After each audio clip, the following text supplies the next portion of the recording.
The gym pulsed with energy as people pushed through intense runs on treadmills, clanked weights into place, and moved rhythmically through group fitness classes. It was just another ordinary morning, until the moment the front door swung open and someone unexpected stepped inside. Sylvester Stallone, the legendary action icon known for his gritty roles and timeless physique, walked in wearing a plain black hoodie and sweatpants. He was calm, reserved, blending effortlessly into the background like any other gym-goer. At first, no one gave him a second glance. That all changed when a loud, overly confident trainer noticed him. This trainer, infamous around the gym for his brash behavior and need to be the center of attention, couldn't resist taking a shot. He began mocking Stallone's appearance, questioning if he even knew how to train. What he didn't realize was that his arrogance was about to spark a moment no one in that gym would ever forget, a moment that would become a powerful lesson in strength, humility, and respect. It was a cool Thursday morning in Los Angeles, and the Iron Pulse Gym just off Melrose Avenue was already alive with motion and sound. The place buzzed with the steady rhythm of treadmills, the sharp clank of iron plates, and the thudding bass of a pop remix echoing through the air. Neon lights reflected off spotless mirrors, and the scent of eucalyptus towels and pre-workout supplements mixed in the air. It was a regular morning for the regular crowd, trainers, influencers, executives, in their Lululemon gear, all pushing themselves towards their daily edge. And then the glass door opened. No one turned to look. Why would they? It was just an older man in a gray hoodie, worn track pants, and a sun-faded baseball cap pulled low over his brow. His walk was slow, a little stiff in the knees, and his shoes, a pair of beat-up Chuck Taylors, looked like they had stories to tell. He nodded at the front desk attendant, barely got a glance back, and moved silently toward the stretching area near the cable machines. Behind the front desk, trainer Kyle Branson took notice. Kyle, 33, tan, built like a Greek statue, and always sporting a tank top just tight enough to show off the vascularity in his arms, was the gym's unofficial king. With over 400,000 TikTok followers, he lived for moments that could trend. He filmed everything: clients, meals, even passive-aggressive gym etiquette videos. But what he loved most was ambushing older or awkward-looking members and fixing their form in front of the camera. It always got laughs. And today, spotting the man in the hoodie, Kyle smelled opportunity. Leaning toward Marco, a fellow trainer, Kyle grinned. "Check this out," he whispered, already reaching for his phone. "Looks like someone's lost his way from shuffleboard practice." Marco winced. "Leave the guy alone, man. He's just trying to work out." But Kyle had already started walking. He strutted across the gym floor with the confidence of a man who thought the world was his audience. "Hey there, Pops," he called out, his voice projecting over the music. "You looking for the senior swim class, or—" A few chuckles scattered across the room. The old man, stretching his hamstrings in silence, didn't even look up. Kyle persisted. "This is Iron Pulse, my man, not Gold's Gym, circa 1985. Still no reaction. The man shifted into a gentle side lunge, took his time, then finally stood up. His voice, when it came, was calm and without a hint of defensiveness. "Just here to work out." Kyle smiled wider, as if that was an invitation. "Well, if you're here to do more than stretch, let's see what you got. Come on, show us what a real warm-up looks like." The man nodded slightly and walked toward the dumbbell rack. No bravado, no claps, no posturing. He picked up a pair of 35s, medium weight, not heavy, and began a slow, methodical set of curls. His posture was impeccable. Wrists aligned, elbows tight, breathing in sync with each rep. It was the kind of technique you rarely saw anymore.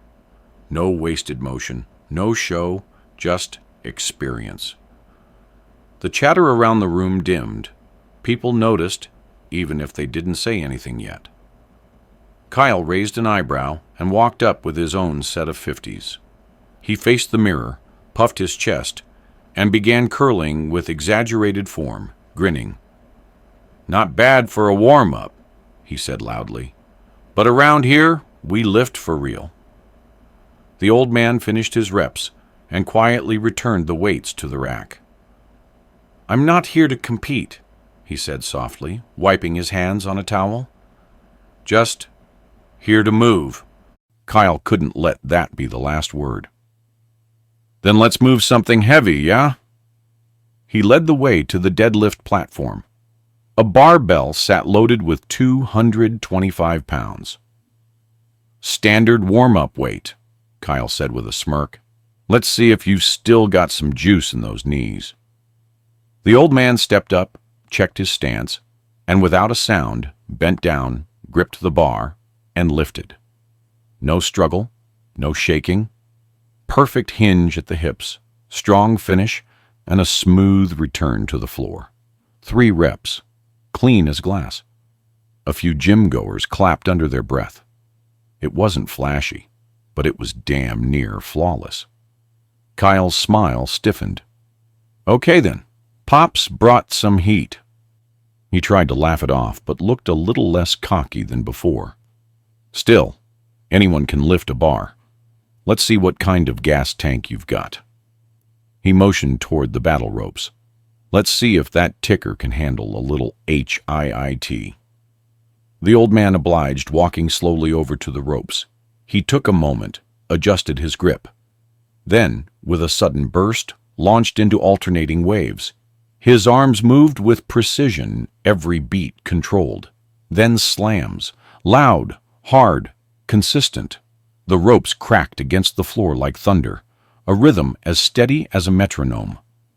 After a full minute, he slowed, breathing steady, eyes focused. By now, the gym had changed. People who had laughed earlier were now watching in respectful silence. Phones were lowered. There was something strangely mesmerizing about the man's discipline. No flair, no ego. Just quiet, relentless effort. Kyle clapped slowly, trying to retake the spotlight. "You're full of surprises, old man." He laughed again, a little too loud, then pointed to the back of the gym. "You box? 'Cause we got a bag with your name on it." The man looked toward the heavy bag hanging near the rear wall. Without a word, he walked over, took off his hoodie, and underneath was just a plain gray t-shirt, drenched in sweat, thin over shoulders that still held a fighter's frame. He lifted his fists and stepped into stance. People leaned in. Something was about to happen.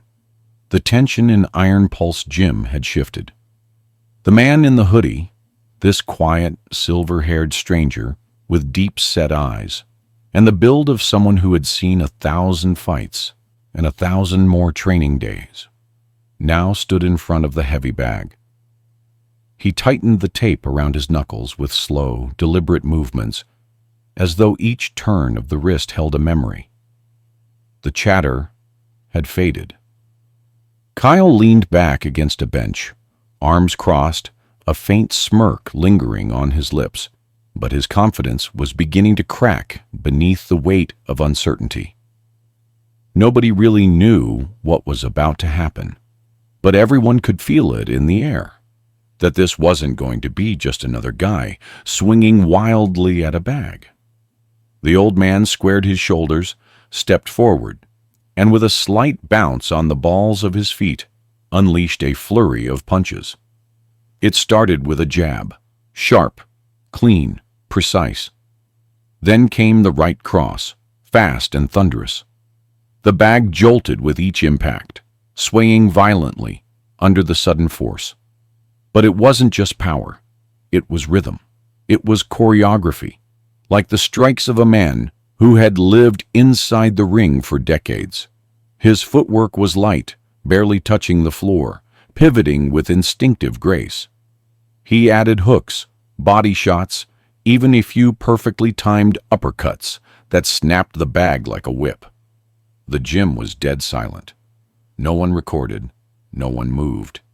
Even the front desk staff had left their posts, inching closer to witness what felt more like a scene from a movie than a morning at the gym.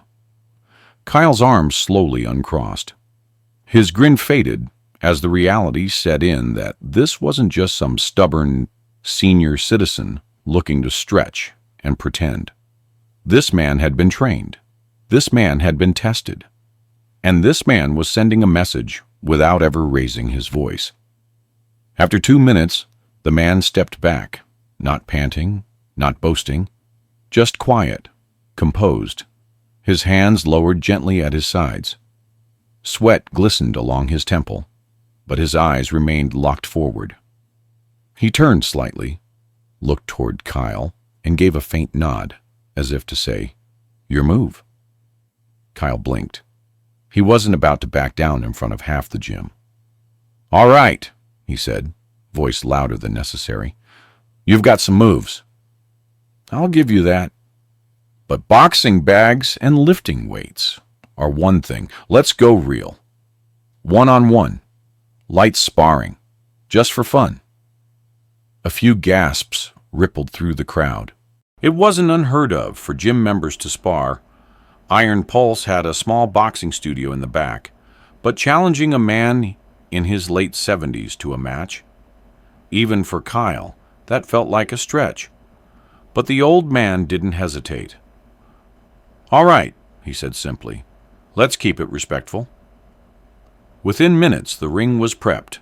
Kyle had slipped into gloves and a black compression tee, his expression now caught somewhere between bravado and uncertainty. The old man wore a pair of well-worn gloves, pulled from a duffel bag he'd left in the corner, the leather faded and soft, like they'd been used for years and never thrown away. A staff trainer agreed to lightly officiate. "Just touch sparring," he warned. "No egos, no hard shots." But anyone watching could feel it. The ego had already entered the ring. Kyle bounced on his toes, throwing a few practice jabs into the air, clearly trying to psych himself up. The old man just stood there, still as stone, eyes locked on his opponent. When the bell rang, Kyle came out quick, throwing light jabs and moving around the ring with decent agility. He landed a few touches, gloves tapping against the older man's shoulders and ribs, but never made true contact. Then something changed. The old man shifted. It was a small thing, just a pivot of the back foot, a change in angle, and suddenly Kyle's punches weren't connecting. The old man wasn't running. He wasn't backing off. He was just in control, always just an inch out of reach, always right where he needed to be. Then it came, the moment no one expected. Kyle lunged in with a jab that missed wide, overcommitted. The old man ducked, rolled to the side, and in a single motion snapped a right hook so fast and clean it barely registered until Kyle stumbled backward and fell. It wasn't hard, it wasn't brutal, but it was precise. A professional's shot, measured, timed, and restrained. Kyle sat up on the mat, stunned, rubbing his jaw. His eyes blinked rapidly, as if trying to replay what just happened. Around the ring, there was a silence so deep you could hear the hum of the overhead lights. Then someone near the back whispered, "No way, that's Rocky." Another voice, louder now, "That's Sylvester Stallone." The name rippled like electricity through the gym. Gasps turned into exclamations. Eyes widened as realization spread like wildfire. The man in the hoodie, the one who had walked in anonymously, been mocked, challenged, pushed wasn't just someone who looked like Stallone. He was Stallone, the Rocky Balboa, Rambo, the guy who defined grit for an entire generation. Phones went up instantly, but none of it mattered to the man in the ring. He removed his gloves slowly, gently set them down, and helped Kyle up without a trace of arrogance. "You've got speed," Stallone said quietly. "You just need patience." Kyle, red-faced and breathless, could only nod. He couldn't meet Stallone's eyes. Not yet. The crowd erupted, not in wild cheers, but in awe, in respect. Even the younger gym-goers who hadn't grown up watching Stallone's films stood frozen, understanding that they had just witnessed something rare, something real. Stallone stepped out of the ring, picked up his hoodie and towel, and gave a single wave to the crowd. "It was just a workout," he said calmly, and that was all he needed to say. But for everyone who had watched, it was far more than that. The energy in Iron Pulse Gym had changed, and no one who'd seen that moment would ever forget it. As Sylvester Stallone stepped down from the ring, the buzz inside Iron Pulse Gym shifted into something deeper, something heavier than mere excitement. It was reverence. The man who had entered wearing a faded hoodie and a quiet demeanor had just reshaped the entire energy of the room. Not with brash words or bravado, but with patience, precision, and a calm confidence that needed no announcement. The younger crowd, who earlier laughed at his presence, now stood with phones lowered and expressions altered, their initial amusement replaced by something that felt like awe.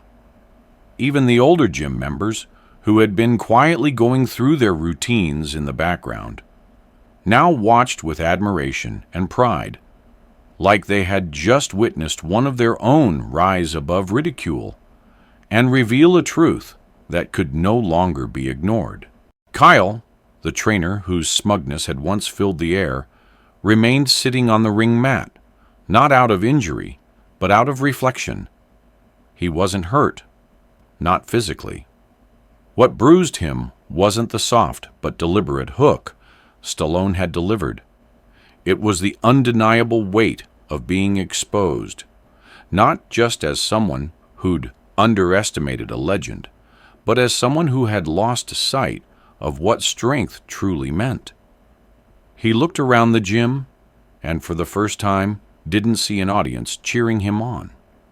He saw people questioning him, questioning his attitude, his motives, his so-called leadership. He felt small, not because Stallone had made him feel that way, but because Stallone hadn't. That, perhaps, was the most humbling part of all. Stallone didn't speak much after the match. He walked over to the side of the gym, picked up his duffel bag, and began wiping his face with a towel. The sweat on his skin shimmered under the gym's fluorescent lights, but his breathing was steady, his movements calm. It was just another workout for him, just another moment to push his body and keep his mind sharp. But for everyone else in that gym, it had been a revelation. The kind of moment you couldn't plan or rehearse. The kind of moment that didn't come with warning or fanfare. It simply arrived, like lightning in a clear sky. The gym manager, Rick, a barrel-chested former Marine in his late 50s, with calloused hands and a gravelly voice, stepped forward. He had watched the entire event unfold from a distance, and now, as the noise faded and the crowd dispersed slightly, he made his way over to Stallone. "Mr. Stallone," he said, offering a firm handshake and a nod of genuine respect, "I don't think we've ever had a session quite like that." Stallone smiled politely and shook his hand, replying with the same grounded humility he had shown all morning. "Just staying sharp. That's all. Iron sharpens iron." Rick chuckled, The kind of laugh that comes from a place of shared values, not amusement. Well, you sharpened more than iron today. You reshaped some young minds, too. From across the gym, a younger man, maybe 21, wearing glasses and a faded USC sweatshirt, approached cautiously, wringing his hands slightly as he drew closer. "Sir," he began, voice cracking from nerves, "I've been training here for a few months, and honestly, I've always felt a little out of place. I don't lift like the others, and sometimes I just do cardio and watch from the corner. But today, watching you, how you moved, how you didn't say anything, you made me feel like I belong here too." Stallone turned to him slowly, his eyes softening. "Listen," he said gently, "I've been in rooms where I didn't feel like I belonged more times than I can count. You keep showing up, putting in the work. You start to realize that belonging doesn't come from others. It comes from the way you carry yourself when no one's watching." The young man nodded, and Stallone gave him a subtle pat on the shoulder before turning to gather his things.